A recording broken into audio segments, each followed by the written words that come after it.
ভারতকে দেয়া বিশেষ সুবিধা বাতিল করল সুইজারল্যান্ড। ভারতকে দেয়া বিশেষ সুবিধা মোস্ট ফেভার্ড নেশন MFN তকমা বাতিল করল ইউরোপের দেশ সুইজারল্যান্ড। এতে করে নতুন চ্যালেঞ্জের মুখে পড়তে পারে দুই দেশের বাণিজ্য ও অর্থনৈতিক সম্পর্ক।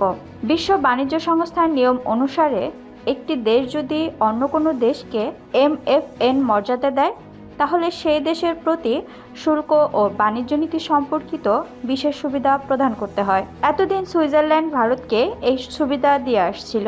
বিশ্লেষকরা বলছেন, সুইজারল্যান্ডের MFN বাতিলের পদক্ষেপটি ভারতের পণ্য রপ্তানি ও দ্বিপাক্ষিক বিনিয়োগের ওপর প্রভাব ফেলতে পারে।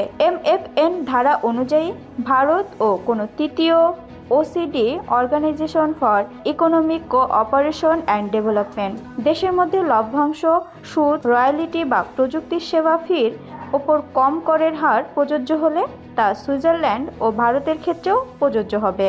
তবে এক্ষেত্রে 2023 সালের সেপ্টেম্বরে ভারতের সুপ্রিম কোর্টের একটি রায় বাধা হয়ে দাঁড়ায়। ওই মামলায় সুইজারল্যান্ড ভিত্তিক কোম্পানি নেসলে একটি পক্ষ ছিল। ভারতীয় শীর্ষ আদালত জানান, ভারতীয় আয়কর আইনের 90 এর 1 ধারা অনুযায়ী একটি প্রজ্ঞাপন ছাড়া এমন দ্বৈত কর নিরসন চুক্তি কার্যকর হবে না। এরপর সুইস ফাইন্যান্স বিভাগ বুধবার জানায়, তারা ভারতকে প্রজ্ঞাপন ছাড়া আর MFN সুবিধা দেবে না। আগামী বছরের 1 জানুয়ারি থেকে একতরফা প্রয়োগ স্থগিত করার সিদ্ধান্ত নেওয়া হয়েছে। এই সিদ্ধান্তের ফলে সুইজারল্যান্ডে ভারতীয় কোম্পানিগুলোর জন্য উৎসে কর হার আবারও 10% হবে।